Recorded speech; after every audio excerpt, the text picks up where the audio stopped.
할렐루야. 이 자리에 함께 하신 모든 성도님들 그 삶에 또한 찬양으로 하나님께 영광 돌린 우리 호산나 성가대 위에 다시 한번 주님의 한량없는 능력이 또한 축복이 임할 수 있기를 간절히 축원합니다. 요새 곳곳마다 이제 상큼한 고추 냄새와 젓갈 냄새가 풍기는 것 같습니다. 또 오늘 교회도 막 유난히 이제 김장 냄새가 풍기고 있는데, 어떤 분들은 젓갈 냄새만 봐도 막 살아있는 듯한 너무너무 흥분돼가지고 먹고 침이 나들 정도로 그런 분들이 있다라고 말씀하시더라고요. 근데 우리가 김장을 하면 어떤 마음이 듭니까? 이제 월동 겨울을 맞이하는구나. 김장을 잘 이제 담궈 놓으면 이제 뿌듯하게 한 겨울을 잘 보낼 수 있겠구나.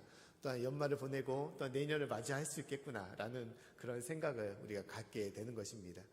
특히 우리가 바라보면서 지금까지 하나님의 은혜로 여기까지 오게 된 것들, 또 이렇게 또 김장을 통해서 또 연말을 준비하고 또 내년을 바라볼 수 있게 하신 모든 것들, 우리가 그 모든 걸 생각하면서 참 우리가 하루하루가 감사하다는 것, 우리가 많은 은혜와 능력 가운데 살아간다는 것을 우리가 다시 한번 깨달을 수 있기를 간절히 축원합니다. 주님의 사랑이 우리 가운데 충만하기 때문에 매일매일 우리가 힘을 얻고 나아가는 것이고, 또한 그 은혜로 우리가 살아가는 것입니다. 사랑하는 모든 성도님들 그 삶과 가정에 우리 가운데 풍성한 그 주님의 은혜를 깨달으시고 그 은혜로 힘을 얻고 나아갈 수 있기를 간절히 축원합니다. 자, 오늘 말씀은 이제 요한계시록에 관한 말씀을 나누고자 합니다. 요한계시록은 우리가 잘 알다시피 계시의 말씀, 어떤 계시냐, 심판에 관한 말씀을 많이 담고 있죠. 우리가 잘 알다시피 일곱인, 또 일곱 나팔, 일곱 대접이라는 어마어마한 좀 무시무시한 그런 심판의 내용을 담고 있는 것이 이제 요한계시록의 말씀입니다. 또한 더불어 요한계시록은 심판의 말씀뿐만 아니라 무엇을 얘기하고 있냐, 소망의 말씀을 얘기하고 있다는 거예요. 근데 중요한 것은 이 소망의 말씀을 하나님께서 말씀하고자 이 심판에 대한 것들을 이야기하고 있다는 것입니다. 믿음을 잃어버린 자, 믿음을 떠난 자, 하나님을 외면하는 자, 또 세상 가운데 악한 영 가운데 있는 자는 결국 이 하나님의 심판이 임하겠지만, 너희가 이 환난 속에서도 끝까지 믿음을 지키고 주님 앞에 거하는 자, 믿음으로 주님 앞에 나아가는 남은 자들에게는 이 하나님의 은혜, 또한 천국, 새하늘 새 땅이 그 가운데 있음을 말씀하고 있다는 것입니다. 사랑하는 성도 여러분, 우리도 끝까지 믿음을 지켜서 남은 자로서 또 하나님의 이 놀라운 은혜와 축복을 또한 누릴 수 있는, 맞이할 수 있는 저 여러분의 삶이 되기를 간절히 축원합니다. 그래서 요한계시록은 한마디로 무엇을 말하고 있느냐, 우리가 말씀하면 마라나타, 주여 오시옵소서를 얘기하고 있는 것입니다. 심판 가운데, 두려움 가운데 주님 오지 마십시오가 아니라, 주님, 제가 믿음으로 주님 앞에 서 있습니다, 주님 어서 나에게 오십시오라고 맞이하는 것이 요한계시록의 말씀이라는 것입니다. 그래서 요한계시록 22장 20절 말씀 보면 다음 같이 말씀하고 있죠. 우리 말씀을 같이 한번 읽어보겠습니다. 자, 시작.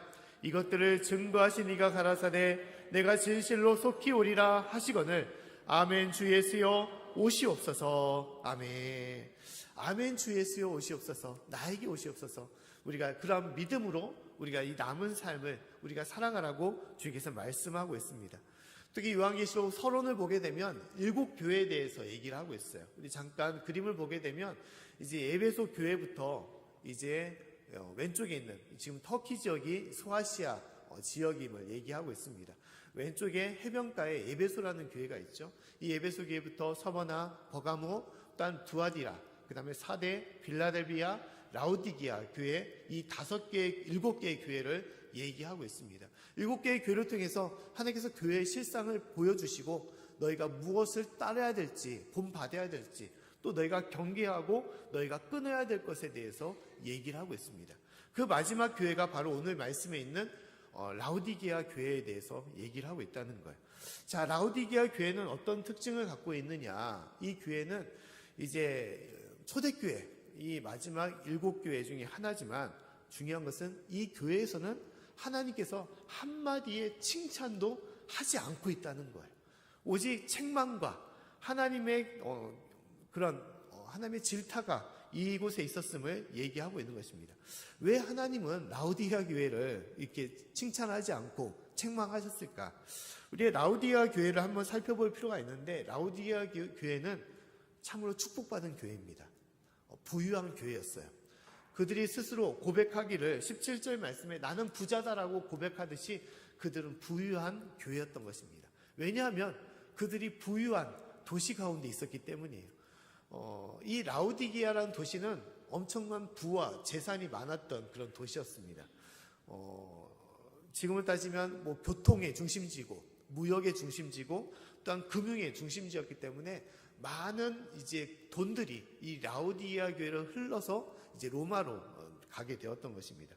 특히 라우디게아 도시는 이제 모직물, 면직물로 유명한 그런 도시였기 때문에 이 검은 양털로 짠 그 의류가 참으로 특산물이었던, 많은 이들에게 참으로 회자되었던 그런 어떤 도시였습니다. 그래서 어떤 이야기가 있냐, 이제 AD 주 17년경과 60년경 사이에 이 소아시아 지역에 큰 지진이 일어났다고 합니다. 그 지진을 통해서 많은 도시가 폐허가 돼버린 거예요. 다 무너져 내린 것이죠. 그때 이제 로마의 황제가 이 소아시아 지역에 선포를 하기를 이제 재난 구호처럼 지금처럼 여러 많은 지원금을 통해서 다시 도시가 회복될 수 있도록 그렇게 약속을 했던 것입니다. 근데 이 라우디게아 교회는, 라우디게아 도시는 어떻게 했냐? 우리는 지원금 안 받아도 된다. 왜냐하면 우리는 돈이 많기 때문에, 우리 자체적으로 회복할 수가 있기 때문에 굳이 도와주지 않아도 된다라면서 그들이 스스로 재건했던 것이 바로 이 도시였던 것입니다. 그래서 엄청나게 부한 도시가 이 도시죠. 그래서 그곳에 있었던 라우디게아 교회조차도 부유했다라고 말하고 있습니다. 뭐 지금을 따지면 뭐 서울에 있는 대부분의 교회들은 많이 이제 좀 부유한 가운데 있다라고 볼 수가 있는 것이죠. 이런 교회가 바로 라우디게아 교회였습니다. 근데 하나님께서는 이 축복받은 교회, 이 부유한 교회에 어떻게 보면 그들이 더 잘 되라고, 더 잘 믿으라고 축복하고 칭찬해야 되는 것이 마땅할 텐데, 또 당시에 초대교회에서는 대부분 많은 열악한 교회들이 많지 않습니까? 대부분 여자들이고 믿는 사람들이 여자고 또 종과 노예였고 가난한 자들이기 때문에 대부분 열악한 교회가 초대교회였습니다. 근데 그 중에서도 부유한 교회이기 때문에 얼마나 축복받은 교회였습니까? 칭찬받기에 마땅한 모습인 것이죠. 근데 하나님은 그러지 않았어요. 칭찬이 아니라 엄청난 책망을 이 요한계시록을 통하여 그 교회에 말씀을 하고 있습니다. 어떻게 책망을 하고 있느냐? 오늘 17절 말씀에 다음 같은 이유로 이 라우디게아 교회를 책망하고 있습니다. 우리 말씀을 같이 한번 읽어보겠습니다. 자, 시작. 네가 말하기를 나는 부자라 부유하여 부족한 것이 없다 하나 내 공고한 것과 가련한 것과 가난한 것과 눈먼 것과 벌거벗은 것을 알지 못하도다. 아멘. 그들은 스스로 하나님 우리는 참 부족한 것이 없습니다. 우리는 모든 것이 다 채워지고 우리는 행복합니다라고 얘기했지만 하나님은 아니라는 거예요. 하나님은 너희는 공고한 자다. 너희는 가련하고 너희는 가난하고 너희는 심지어 눈이 멀고 벌거벗었다라고 말씀을 하고 있다는 것입니다. 그러고 나서 이들에게 무엇을 말씀하시냐? 18절 말씀에 다음같이 얘기를 하고 있습니다. 18절 말씀 한번 더 읽어보겠습니다. 자, 시작. 내가 너를 권하노니 내게서 불로 연단한 금을 사서 부유하게 하고 흰 옷을 사서 입어 벌거벗은 수치를 보이지 않게 하고 안약을 사서 눈에 발라 보게 하라. 아멘. 하나님께서 말씀하기를 너희는 부유한 것이 아니라 가난하고 너희가 화려하게 옷을 입은 것이 아니라 너희가 벌거벗었고 너희가 모든 것을 보게 되는 건강함을 갖고 있다라고 생각하지만 너희는 눈먼 자다라고 얘기를 하고 있습니다. 그래서 너희가 부유하게 하기 위해서는 어떻게 하냐? 불로 연단한 금을 사야 되는 것이고 너희가 벌거벗은 수치를 너희가 보이지 않게 하기 위해서는 흰옷을 사서 입으라고 말씀하고 너희가 눈을 위해서 안약을 사서 바르라라고 말씀을 하고 있다는 것입니다. 자, 하나님께서 말씀하시는 이 불로 연단한 금, 이 금은 어떤 금을 말하겠습니까? 그들은 금을 많은데, 그들은 돈이 많은데, 이 금은 단순하게 세상적인 금을 얘기하는 것이 아니죠. 특히 이 금은, 이 불로 연단한 것은 무엇이냐? 시련과 역경, 환난을 말하는 것이죠. 그 가운데서도 그들이 끝까지 참고 하나님을 섬겨야 되는 그 믿음, 이 믿음이 바로 불로 연단한 금임을 말씀하고 있는 것입니다. 너희가 이 믿음을 통하여 너희가 부유한 자가 되라라고 말씀을 하고 있어요. 영적으로 너희는 가난한 자다. 너희는 하나님을 믿는다고 하면서도 너희 가운데는 믿음이 없는 가난한 자다. 그 때문에 이 모든 역경 속에서도 이겨나갈 수 있는 이 담대한 믿음, 이 강한 믿음을 가지고 너희가 부한 자, 영적으로 부한 자가 되라라고 말씀을 하고 있다는 것입니다. 또한 더불어 하나님은 흰 옷으로 너희를 입으라라고 말씀하고 있죠. 이 흰 옷은 무엇입니까? 예수님의 보혈로 깨끗하게 씻김을 받은 옷을 말하는 거예요. 달리 말하면 하나님의 은혜를 너희가 깨달으라라고 말씀하고 있습니다. 너희가 하나님을 안다고 하지만 결국 세상만 알고 세상에 마음을 두고 살아가는 벌거벗은 존재가 아니냐. 그 때문에 하나님의 은혜를 알고 그 깨달음을 알고 너희의 모든 죄와 허물에 대한 것들을 가리워라. 너희의 수치를 너희가 가리워라라고 말씀을 하고 있다는 것입니다. 세 번째로 하나님께서 무엇을 말씀하십니까? 안약을 바르라라고 말씀하고 있습니다. 너희가 모든 것을 알고 모든 것을 너희가 본다고 얘기하지만 너희의 믿음의 눈이 닫혀 있지 않느냐. 영적인 눈이 닫혀 있지 않느냐. 그 때문에 하나님의 이 안약을 바르라고 하는데 이 안약은 순종을 말하는 거예요. 아멘하며 따르고 섬길 때 영적인 눈이 열리게 되는 것이고 진정으로 하나님을 뵙게 되는 것이고 하늘의 문이 열려서 너희 가운데 임한다라고 말씀을 하고 있다는 것입니다. 이것이 라오디게의 교회의 모습이었다는 거예요. 세상적으로는 부러울 것 없이 모든 것을 가진 자, 모든 것을 이룬 교회였지만 그러나 하나님 보시기에는 믿음이 사라져서 영적으로 가난하고 영적으로 빈곤하고 영적으로 눈이 닫히고 영적으로 벌거벗은 교회가 바로 라오디게아 교회임을 말씀하고 있다는 것입니다. 특히 라오디게아 교회 궁극적으로 하나님께서는 그 교회를 향하여 무엇을 말합니까? 너희가 뜨겁지도 차갑지도 않다라고 말씀을 하고 있다는 거예요. 오늘 15절과 16절 말씀도 같이 한번 읽어보겠습니다. 자, 시작. 내가 내 행위를 아노니 네가 차지도 아니하고 더웁지도 아니하도다. 네가 차든지 더웁든지 하기를 원하노라. 네가 이같이 미지근하여 더웁지도 아니하고 차지도 아니하니 내 입에서 너를 토하여 내치리라. 아멘. 하나님께서는 이 모든 라오디게아 교회의 형편을 뭐라고 말씀하셨습니까? 너희가 차지도 않고 덥지도 않다. 미지근하다라고 말씀을 하고 있어요. 우리가 상식적으로 생각하면 어떤 물이든 우리가 보통 맞는 물은 미지근한 물이 좋지 않습니까? 물을 마시는데 물이 뜨겁거나 차가우면 좀 불편할 수밖에 없는 것이죠. 미지근한 물이 딱 맞을 것입니다. 근데 왜 하나님께서 갑자기 미지근한 신앙, 미지근한 물은 아니다. 뜨겁거나 차가워야 된다라고 말씀하실까? 당시 라오디게아 도시의 모습을 하나님께서는 얘기하고 있는 것입니다. 자, 당시 로마의 모든 도시들은 뭐가 유명했냐? 수로가 유명했습니다. 수로. 이제 물을 이제 가지고 와야 되는데 지금처럼 뭐 수돗물이 있거나 수도관이 있지 않기 때문에 그 물을 가져올 수 있는 수로, 이 도로와 같은 이제 교랑, 이제 높이 세워진 이제 도로와 같은 그런 것처럼 수로를 만들어 놓은 거예요. 그래서 멀리 높은 산에서 물을 다 끌어올 수 있을 정도로 이제 그 물길을 만들어 놓은 것입니다. 그래서 지금도 뭐 이제 소아시아나 유럽을 가게 되면 이 로마가 지배했던 도시에는 이제 많은 수로가 다 있습니다. 특히 라오디게아 교회는 한 6km, 7km에 해당되는 길고 긴 수로가 있습니다. 뭐 지금부터 다시 뭐 처인구 정도까지 미치는 그런 길이의 수로가 있게 된 거예요. 또한 더불어 뭐가 유명하냐? 이 뜨거운 물을 당겨서 어떻게 했냐? 이제 목욕을 하는, 이 로마 사람들은 목욕하는 것을 좋아해서 대부분의 도시에는 이 목욕탕이 대부분 있는 것입니다. 그래서 이 온천이 일어나는 뜨거운 물에서 수로를 담아서 이제 이 도시로 이제 목욕탕으로 끌고 와서 이제 목욕을 하는 것이 당시의 취미의 모습이었던 것이죠. 그렇기 때문에 어떤 물이 필요하냐? 뜨거운 물이 필요했던 거예요. 몸을 이제 지질 수 있는, 쉽게 말해 지진다고 얘기 많이 하잖아요. 몸을 뜨겁게 담글 수 있는 그런 물이 필요했던 것입니다.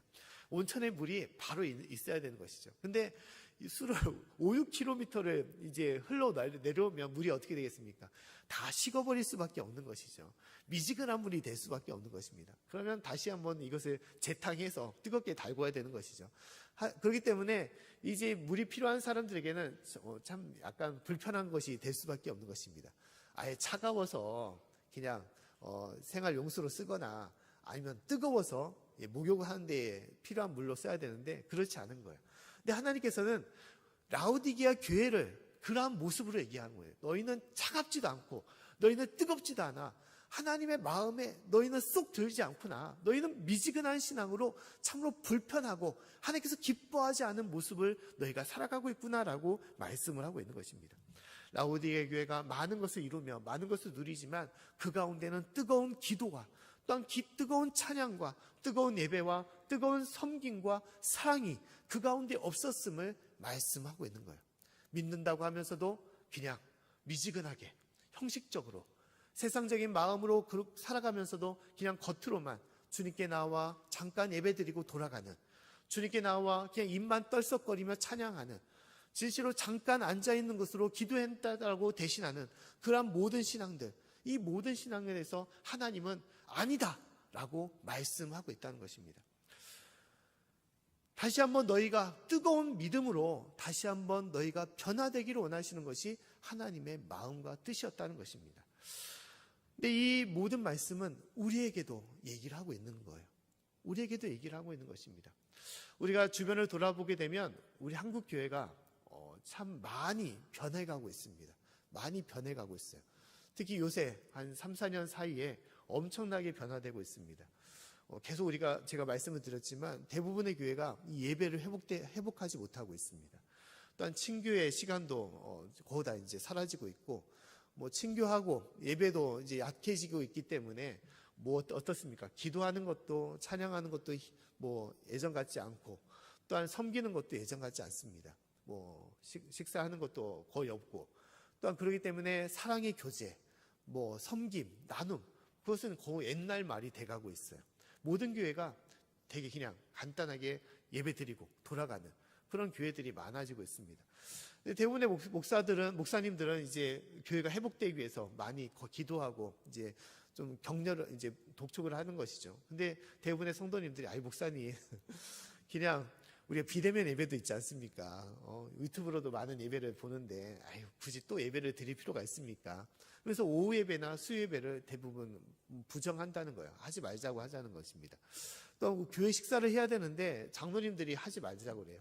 목사님 굳이 우리 아직 코로나 상황인데 또 식사를 합니까?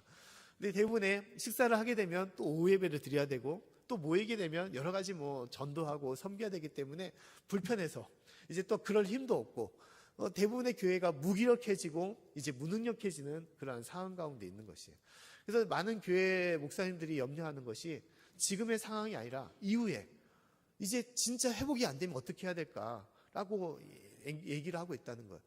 교회의 기도가 사라지고 찬양이 사라지고 예배가 사라지고 성도의 교제가 사라지고 심지어 나눔, 사랑이 사라지고 있는데 어떻게 해야 될지를 다시 한번 힘을 내야 되는데 어떻게 해야 될지를 알지 못하고 있는 거예요. 이제 지금은 아무 문제가 없고 지금은 예배 드리는데 유튜브로도 예배 드리고 여러 가지 많은 것들을 듣는데 문제가 없겠지만 이후에 10년과 20년 후에는 모든 교회가 어떻게 되겠습니까? 점점점 힘이 약해지고 연약해지고 사라지게 되는 거예요. 죽어가게 되는 것입니다. 이것이 참으로 우리의 실상의 모습인 것이죠. 내가 하나님을 믿는다고 하면서 주님의 교회라고 하면서 그 실제적으로는 가난하고 벌거벗고 영적으로 눈이 멀어가고 있는 상황임을 깨닫지 못하고 있다는 것입니다. 그런데 최근에 한 교회에 대해서 제가 소식을 들은 적이 있습니다. 이 교회는 어떤 교회냐? 섬에 있는 교회예요. 우리 전라남도 쪽에 있는 섬에 있는 교회입니다. 우리 남도에 섬들이 되게 많다고 하지 않습니까? 그래서 얼만큼 섬이 있는가 이 교회를 제가 찾아봤는데 엄청나게 섬이 많더라고요. 그래서 이제 이 교회는 우리 진도라는 섬이 있지 않습니까? 지금은 이제 다리가 낮아가지고 이제 그 육지라고 할 수 있는데 이 진도 팽목항에서 배를 타고 3시간이나 들어가야 되는 것이 바로 이 교회, 이 섬이라고 하네요. 그래서 3시간 좀 내려가면 서거차라는 섬이 있고 동거차라는 섬이 있는데 그 가운데 한죽도라는 섬이 있습니다. 근데 이 섬에 있는 이 교회가 은혜교회라고 그래요. 근데 이 은혜교회는 어떤 교회냐? 그 주민들의 반절이 이 교회를 다니고 있는 것입니다. 그러니까 50%의 주민들이 하나님을 믿고 있는 거예요. 교회 몇 분이 이 교회를 다니고 있느냐? 몇 분인 줄 아십니까? 3분입니다. 3분. 교육자 1분, 전도사님 1분하고 이제 또 2분은 누구냐? 부부 권사님이세요. 그러니까 결국은 한 가정이 교회를 섬기고 있는 거예요. 지역 주민은, 섬 주민은 몇 명입니까? 6명입니다. 6명 중에서 이 전도사님 포함해서 두 부부가 이제 세 분이 이제 섬 주민에 해당이 되는 것이죠. 근데 놀랍게도 이 교회는 어떤 특징을 갖고 있냐? 예배가 끊이지 않는다는 거예요. 새벽 예배도 드리고, 주일 낮 예배도 드리고, 또한 주일 저녁 예배도 드리고, 또한 수요 예배도 드리고, 또한 그렇게 예배를 계속 드린다는 것입니다. 잠깐 사진을 보면 이런 교회예요. 앞에도 섬이 있고 교회 모습이 있고 조그마한 교회 상에 이제 두 권사님 부부가 예배를 드리고 있는 모습이죠. 특히 권사님 부부는 이제 매번 빠짐없이 예배를 드리고 있다는 것입니다. 심지어 교회 교육자가 없어도 교회 교육자가 없을 수밖에 없죠. 이 섬에 누가 오겠습니까? 근데 없을 때에도 새벽 제단을 쌓고 예배를 끊임없이 드렸다는 거예요. 또 이제 십자가 밑에는 항상 이제 강대상 꽃꽂이가 있는데 이것도 이 두 권사님께서 항상 섬기고 계시다는 거예요. 교육자가 있든 없든 또 그곳에 사람이 있든 없든 이 두 권사님께서는 항상 예배를 지키고 주님께 나아가고 있다는 것입니다. 그런데 실상 이 교회가 나중에는 어떻게 되겠습니까? 이 두 권사님이 하나님의 부르심을 받고 떠나게 된다면 그 뒤를 이을 성도님이 없다면 이 교회는 어느 순간에는 사라질 수밖에 없겠죠. 그냥 건물만 남은 교회가 될 것입니다. 그러나 중요한 것은 무엇이냐? 이 교회가 하나님 보시기에 지금은 가장 뜨거운 교회고 뜨겁게 살아있는 교회라는 거예요. 아무리 화려한 교회, 큰 건물과 많은 교인을 가지고 많은 시설과 또한 많은 환경을 가진 교회일지라도 그곳에 진정한 하나님에 대한 사랑과 믿음이 없다면, 하나님에 대한 사모함이 없다면, 뜨거운 그런 마음이 없다면 그 교회는 죽어있는 교회인 것입니다. 죽어있는 교회예요. 사랑의 교제도 없고 또한 기도도 없고 찬양도 없다면 그 교회는 죽어가고 있는 교회인 것입니다. 하나님은 지금 이 순간에 진실된 마음으로 뜨거운 믿음으로 하나님 앞에 나와 예배를 드리고 주님을 섬기기를 원하시는 것입니다. 할렐루야. 그러한 참된 살아있는 믿음을 주님께서 우리에게 찾기를 원하시고 주 앞에 나오기를 원하시는 거예요. 진실로 주님께서 기뻐하시는 교회, 라오디게아 교회 같은 것이 아니라 내가 세상적으로는 부한 것 같지만 모든 것을 다 이룬 것 같지만 하나님 보시기에 가장 가난하고 가장 부끄럽고 또 가장 주님 앞에 눈이 멀어 있는 그런 교회가 아니라 주 앞에 온전히 기쁨에 세움받는 교회가 되기를 주께서는 원하신다는 것입니다. 사랑하는 성도 여러분, 진실로 저와 여러분의 삶이 또한 저와 여러분의 믿음이 그러한 하나님 앞에 뜨거운 그러한 살아있는 믿음이 될 수 있기를 간절히 축원합니다. 하나님께서는 우리가 그러한 삶으로 믿음으로 나아가기를 원하시는 것입니다. 그렇다면 우리가 어떻게 식어 있다면, 우리의 믿음이 차갑게 변해가고 있다면 어떻게 해야 되는 것입니까? 우리의 마음을, 우리의 믿음을 다시 한번 뜨겁게 일으키기 위해서는 어떻게 해야 되느냐? 답은 하나인 거예요. 답은 사랑해야 되는 것입니다. 사랑만이 우리의 마음을 다시 한번 뜨겁게 변화시켜 줄 수 있는 것입니다. 오늘 19절 말씀에 하나님께서는 다음과 같이 우리에게 말씀을 하고 있습니다. 우리 19절 말씀을 같이 한번 읽어보겠습니다. 자, 시작. 물론 내가 사랑하는 자를 책망하여 징계하노니 그러므로 네가 열심을 내라 회개하라. 아멘. 이 라오디게아 교회를 뭐라고 말씀하십니까? 사랑하는 자다라고 말씀하고 있어요. 책망하고 징계하지만 그러나 네가 열심을 내어서 회개하라. 하나님께 돌아오라. 하나님을 사랑하라라고 말씀을 하고 있다는 것입니다. 하나님, 내가 하나님을 사랑할 만한 힘이 없습니다. 그러한 믿음이 없습니다. 내가 이웃을 사랑해야 되는데 그런 사랑할 수 있는 그러한 여건과 능력이 없습니다라고 얘기할 때 하나님은 그럼에도 불구하고 네가 사랑해야만이 네가 살아날 수 있다라고 말씀을 하고 있다는 거예요. 힘을 다해서 뜨겁게 사랑해야만이 너희가 다시 한번 주님 앞에 회복될 수 있다라고 말씀을 하고 있다는 것입니다. 우리가 겨울철이 되면 차가 움직이지 않을 때가 많이 있습니다.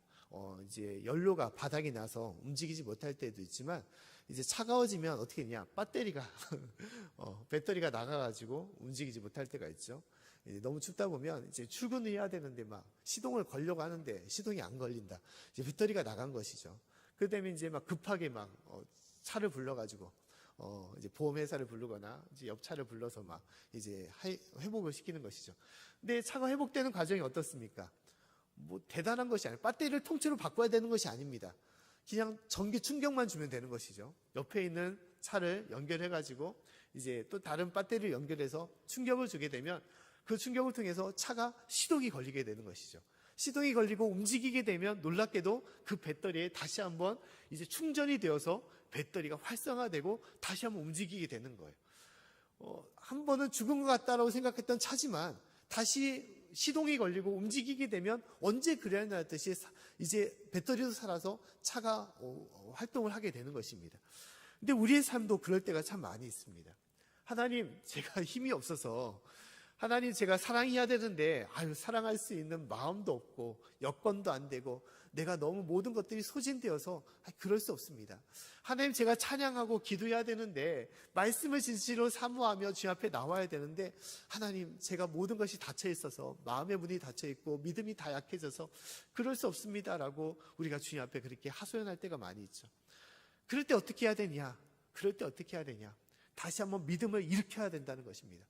내가 죽어있는 그 사랑을 일으켜야만이 나가 다시 한번 회복되고 놀라운 하늘의 역사가 우리 가운데 임하여서 우리의 모든 것들을 다시 한번 주님께서 부어주시고 우리를 일으켜 세워주신다는 것입니다. 이것이 하나님의 역사인 거예요. 우리 몸에는 여러 많은 호르몬이 있다고 합니다. 여러 많은 호르몬, 그 중에서 이제 유명한 것, 우리가 알아야 되는 것이 뭐냐? 엔돌핀이라는 호르몬이에요. 이 엔돌핀은 어떤 기능을 하느냐? 우리를 많이 회복시키는 그런 역할을 한다고 합니다. 특히 엔돌핀은 이제 기적의 호르몬이라고 많이 얘기하는데, 엔돌핀이 많이 분비가 되면 우리가 약한 혈관들, 우리가 막 여러 많은 음식들을 먹다 보면 노폐물 때문에 혈관이 막히게 되지 않습니까? 그 약해진 혈관을 다시 한번 강화시키는 역할을 이 엔돌핀이라는 호르몬이 한다는 거예요. 또 엔돌핀은 어떤 역할을 하냐? 우리의 기억력을 향상시키는, 그래서 치매 예방에 그런 효과가 있다고 합니다. 또한 이 엔돌핀은 노화를 방지한다는 거예요. 젊어지게 한다는 것이에요. 그래서 막 겉보기보다도 80, 70, 80 되는데도 젊어 보이시는 분들 있지 않습니까? 한 막 40대 같은, 50대 같은. 이게 다 엔돌핀이 이제 많이 분비가 되어서 이제 그렇게 된다는 것입니다. 또 엔돌핀은 통증을 완화시키는 그런 기능을 갖고 있다는 거예요. 그래서 아프고 힘들 때도 이것을 이겨낼 수 있도록 그러한 힘을 주는 것이 엔돌핀이라는 것입니다. 또 엔돌핀은 중요한 것이 면역 기능이 있다는 거예요. 면역 강화를 할 수 있는. 그래서 심지어 암세포까지 죽이는 역할이 이 엔돌핀의 호르몬을 통해서 이루어진다는 거예요. 그래서 우리가 엔돌핀이 많이 분비될수록 어떠한 질병들, 심지어 암도 이길 수 있고 더욱더 건강해질 수 있고 더욱더 삶을 좀 힘있게 해나갈 수 있는 그런 능력을 받을 수 있다는 것입니다. 근데 이 엔돌핀이 어떤 때 형성이 되느냐? 어떤 때 형성이 되겠습니까? 엔돌핀은 사랑을 받을 때, 내가 사랑받을 때 엔돌핀이 형성이 된다는 거예요. 내가 사랑하는 남편과 아내에게 사랑받을 때, 내 부모님께 사랑을 받고 또 내 자녀들에게 사랑받을 때 엔돌핀이 많이 형성이 된다는 거예요. 특히 우리가 보통 어린 아이를 우리가 안고 있거나 보게 되면 그 웃는 모습만 봐도 막 기쁘고 힘이 나고 막 행복해지지 않습니까? 그게 뭐냐? 그것을 통해서 내 엔돌핀이 분비가 되는 거예요. 심지어 우리가 강아지나 고양이를 키우는 것도 뭐합니까? 그를 통해서, 그 짐승을 통해서 우리가 엔돌핀의 분비력이 향상이 되어서 기쁘고 행복해지기 때문인 것이죠. 또 우리 안에는 놀라운, 이 엔돌핀이 분비되는 놀라운 은혜가 있습니다. 그것이 무엇입니까? 십자가의 은혜예요. 십자가의 은혜. 내가 힘들고 지치고 내가 넘어지고 쓰러져서 삶에 큰 어려움이 있을지라도 우리가 깊고 깊은 하나님의 사랑, 그 십자가의 은혜를 우리가 생각하고 바라본다면 우리에게 이루 말할 수 없는 엔돌핀, 이 하나님의 은혜가 차고 넘쳐서 우리를 다시 한번 일으킬 수 있는 힘을 주시고 우리에게 다시 한번 놀라운 은혜와 능력을 부어주시는 것입니다. 할렐루야. 우리가 그 가운데 살아가는 거예요. 특히 엔돌핀은 우리가 사랑받을 때만 아니라 더 놀라운 많은 것들이 형성될 때는 언제냐? 사랑을 할 때라는 거예요. 사랑을 할 때. 사랑을 받을 때보다 사랑을 할 때 더 많은 이 호르몬이 분비가 된다는 거예요. 내가 받은 하나님의 사랑으로 내가 더욱더 하나님을 높이고 찬양하고 하나님께 기도하고 하나님께 예배드릴 때 이 호르몬이 분비되어 내 삶의 행복이 충만되고 기쁨이 차고 넘치는 것입니다. 또 내가 받은 그 사랑으로 내 자녀를 사랑하고 내 남편과 아내와 또 내 부모님을 사랑하고 내 이웃과 성도를 사랑할 때, 심지어 멀리 떨어져 있는 아프리카나 또한 동남아시아 그 어려운 이웃들, 그 이웃들을 생각하며 기도할 때 그 가운데 어떻게 된다는 것입니까? 우리 안에 은혜가 차고 넘쳐서 많은 행복감과 기쁨이 흘러차고 넘침을 얘기하고 있는 것입니다. 이것이 우리의 삶의 모습이라는 거예요. 그래서 하나님은 우리가 다시 한번 열심으로 회개하며 열심으로 하나님께 돌아오며 뜨겁게 주님의 사랑으로 사랑하고 섬기라라고 우리에게 말씀하고 있는 것입니다. 할렐루야. 이 은혜가 우리 가운데 임하는 거예요. 사랑하지 못한다면 우리 가운데는 기쁨도 사라지고 은혜도 사라지는 것입니다. 내가 사랑하지 못한다면 내가 살아갈 수 있는 힘도 사라지고 내가 점점점 죽어가고 있는 거예요. 우리는 그것을 모를 뿐인 것입니다. 세상에 부와 명예와 권세와 능력이 많아지면 내가 행복해지고 내가 기쁠 것 같지만 그렇지 않다는 거예요. 사랑하지 못하고 내가 세상적인 것만을 쌓기만 한다면 그 인생은 결국 싸늘히 식어가는, 싸늘히 죽어가는 인생임을 말하고 있는 것입니다. 근데 우리의 실상이 그렇다는 거예요. 우리나라가, 우리 모든 교회가 그렇게 변해가고 있는 거예요. 세상적인 것들은 많아지고 점점점 부해지고 있지만 점점점 그 모든 형편은 어떤 것입니까? 식어지고 사라지고 있는, 죽어가는 인생임을 얘기하고 있는 것입니다. 하나님은 우리에게 뜨겁게 하나님을 사랑하고 이웃을 사랑하고 내 가족과 성도를 사랑하라고 말씀하고 있는 것입니다. 사랑하는 성도 여러분, 이러한 주님의 귀한 사랑으로 섬기며 나눌 수 있기를 간절히 축원합니다. 이웃을 사랑하라는 말씀 중에 우리가 잘 알고 있는 비유의 말씀이 있습니다. 그 비유의 말씀 무엇입니까? 선한 사마리아인의 비유의 말씀이죠. 잠깐 그림을 보게 되면 이와 같은 그림입니다.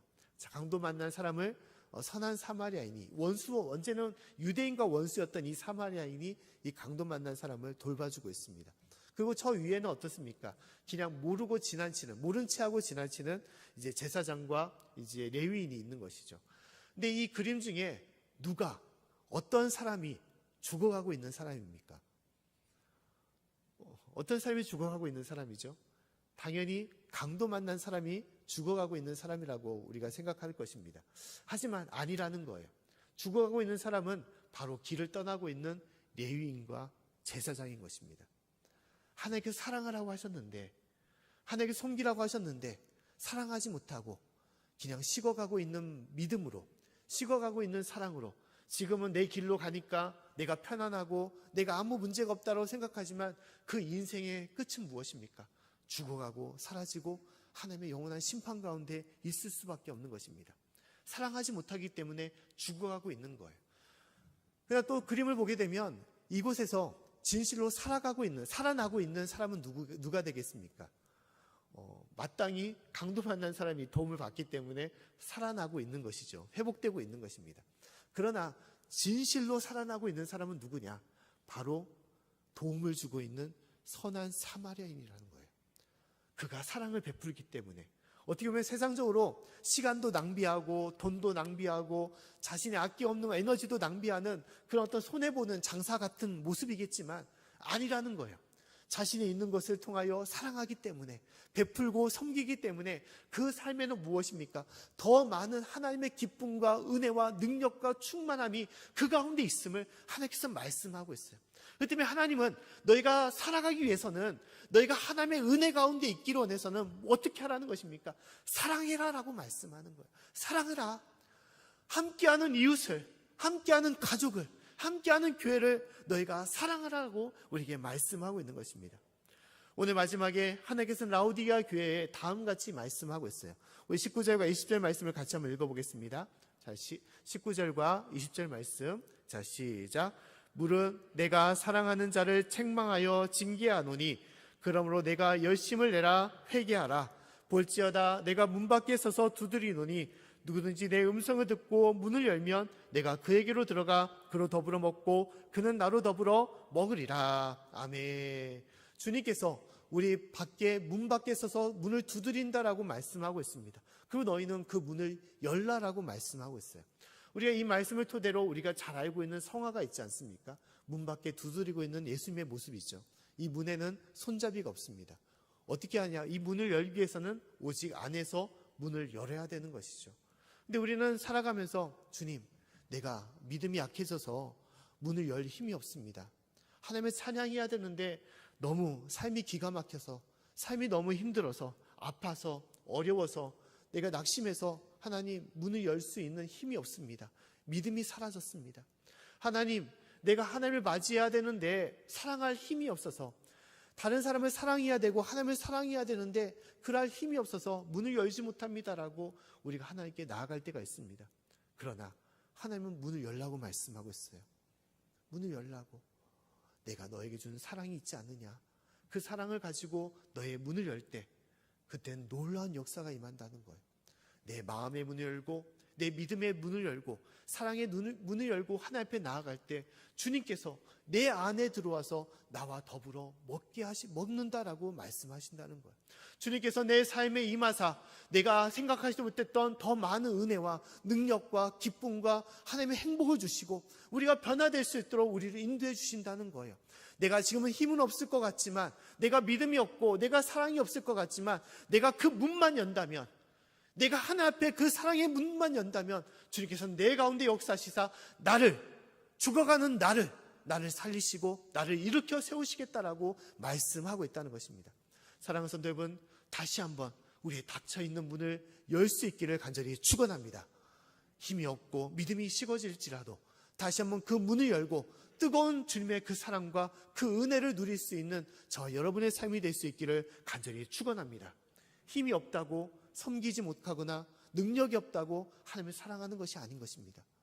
사랑할 때, 섬기고 나눌 때 더 큰 많은 능력과 은혜가 우리 가운데 임하는 거예요. 우리 내일부터 우리 특별 새벽 기도를 합니다. 또 기도회를 다시 시작한다는 거 쉽지 않습니다.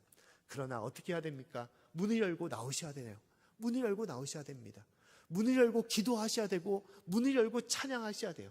문을 열고 말씀을 들으셔야 됩니다. 우리가 여러 많은 섬김을 또한 말씀드리고 있습니다. 김장을 통해서 또 이웃을 섬기고 또한 교회를 섬기자고 합니다. 번거롭고 힘이 들 수가 있습니다. 하지만 그것이 섬기고 나누는 것, 사랑하는 것이 우리를 살리게 하는 것입니다. 진실로 라오디게아 교회에 말씀하셨던 이 말씀, 차지도 덥지도 않은 우리의 신앙에 대해서 말씀하신 하나님의 사랑, 그 사랑을 우리가 다시 한번 깨닫고 주 앞에 온전히 설 수 있는 저와 여러분의 삶이 될 수 있기를 다시 한번 간절히 축원합니다.